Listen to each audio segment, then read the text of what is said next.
Some days are the same. Some days are different. This day was different. Wouldn't you agree? Some days are the same. Most days are. Some days are different. Remember them. But I don't want to talk about that now.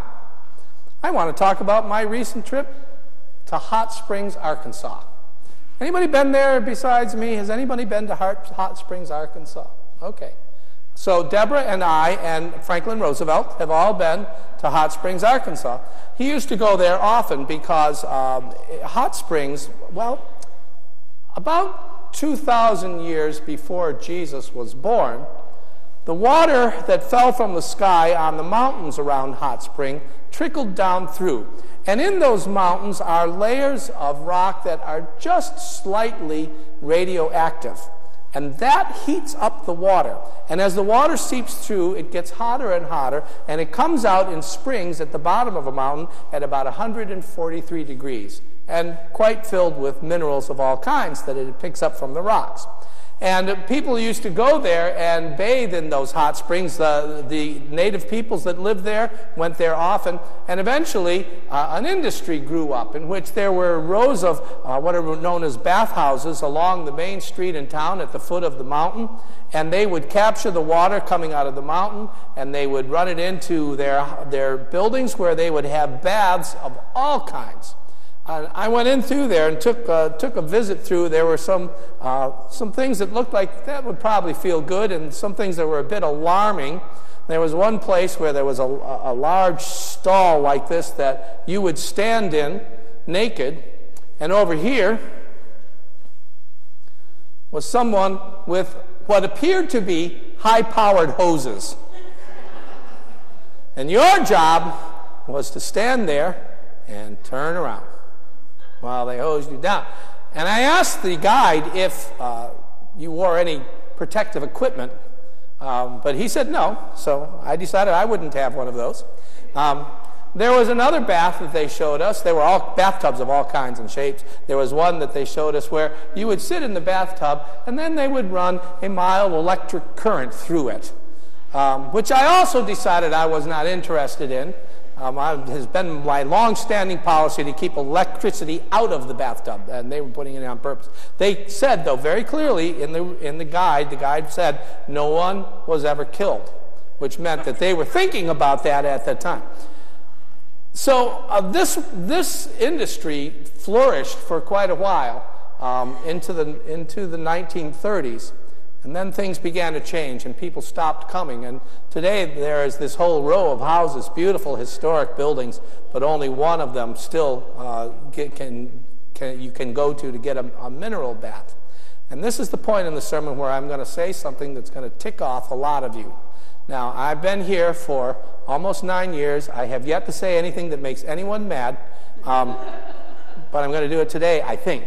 But I don't know for sure, so I don't know what you think. I came to this conclusion, that the whole mineral bath idea is a lot of hooey. There's nothing to it. Sitting in mineral water isn't any better than sitting in unmineral water, whatever that is. That there were no actual cures going on there. The heat probably felt pretty good. You could get massages, you could take some time off, you could take walks in the mountains. There was a lot of ways in which you could relax. But the actual mineral water which they would drink and which they would sit in, I don't think helped anybody at all. I don't think it did. I went online to find out about this, and I discovered there are many websites that will talk to you about the benefits of mineral water. And every one of those websites sells mineral water. So I decided, I think I'm right. I am quite willing to be persuaded otherwise. But the reason people stopped going to these places in the 30s or so was because by then medical science had come along and had developed actual cures that really worked. And people no longer needed to spend a lot of money to go to Hot Springs, Arkansas and take a bath. If you would like to do that, I recommend it. My wife took a bath and she enjoyed it thoroughly, but it was just hot water, folks. That's all it is. So if you're mad at me, you can talk to me about it later. Now, having said all that, I want to say that some days are not like other days. Most days are the same, but some days are not. We read about one of these days in the passage today that we read, in which there is a pool in Jerusalem, which has recently been discovered again by archaeologists. So this place actually really existed. The Roman Empire, the Romans, everywhere they went, I don't know what was with these people, but everywhere they went, they built pools. They built pools and baths. They even had hot saunas that they built, which is remarkable since they didn't really have much in the way of plumbing, but they needed no electricity, but they built these everywhere they went. And in Jerusalem, they built this pool known as the Pool of Bethesda, which was colonnaded and probably a beautiful place to be, as long as you didn't look at the people who were there. Because the people that came there to be cured. And maybe they felt that the mineral water, if that's what it was, doesn't say, if the mineral water was curative. Maybe they did. Maybe they thought so. They came to the pool to be cured. And so the pool, the name Bethesda, can mean house of healing or house of health. But it has another meaning too, which can be, depending on which language you're looking at, house of shame.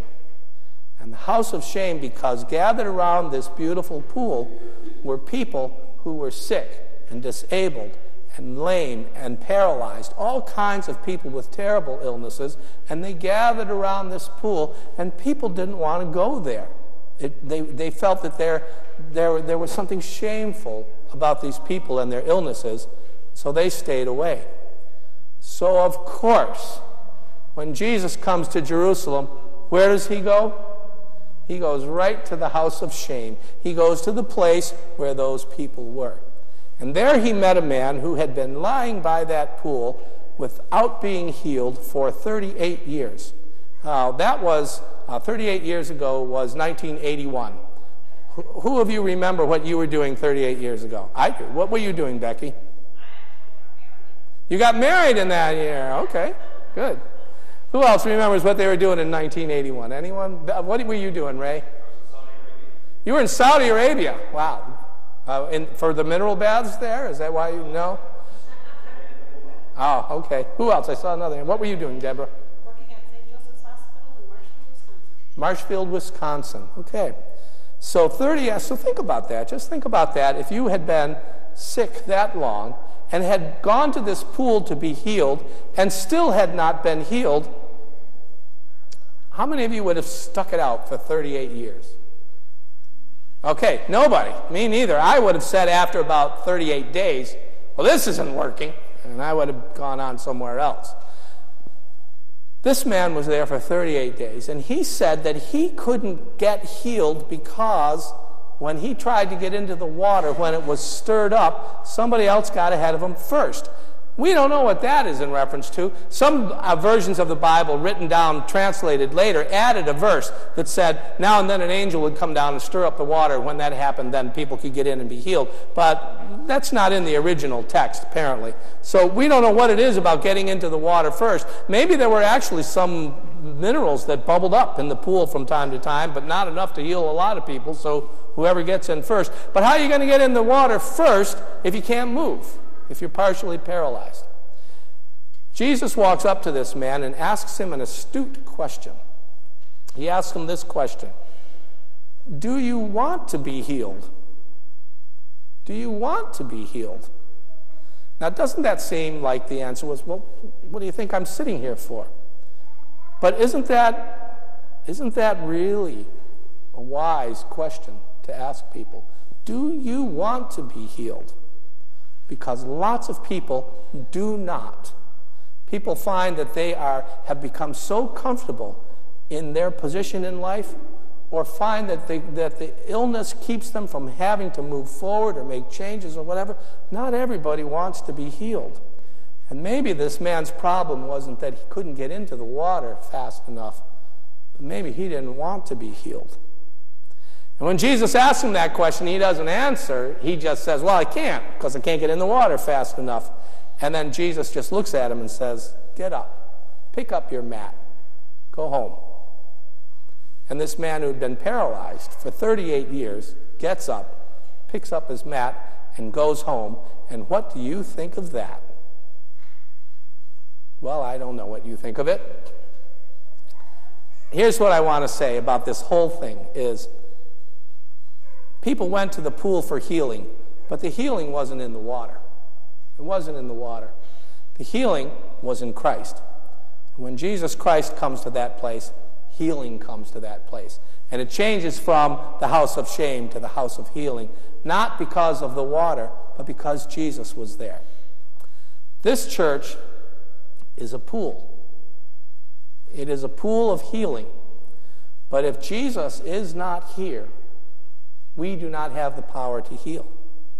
We can't welcome a baby into the world if we cannot also then practice the love of Christ towards that baby.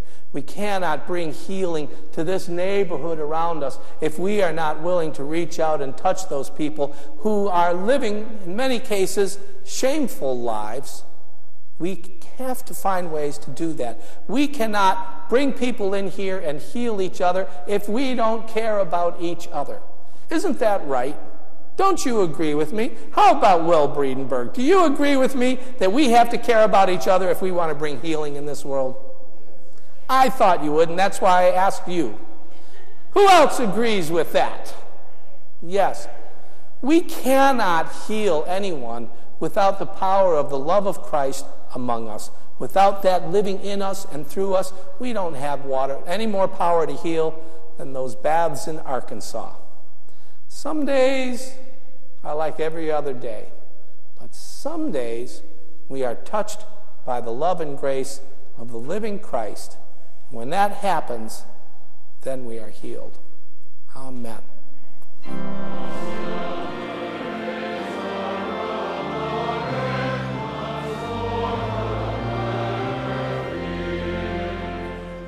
You've been listening to a sermon by Reverend Stephen Carnahan, pastor of High Street Congregational Church in Auburn, Maine. If you feel inspired by what you hear, you're invited to join us in person for worship services every Sunday morning, starting at 10 o'clock. Of course, you can always listen to Steve's sermons on the web. New sermons are posted every Monday by midday. Please explore this website for more information about our church, or visit our Facebook page at High Street Congregational Church, UCC, where you'll find the video version of Steve's sermons as well. We hope that God's presence will be known to you every hour of every day. May God's blessings rest upon you now and always. See you next week.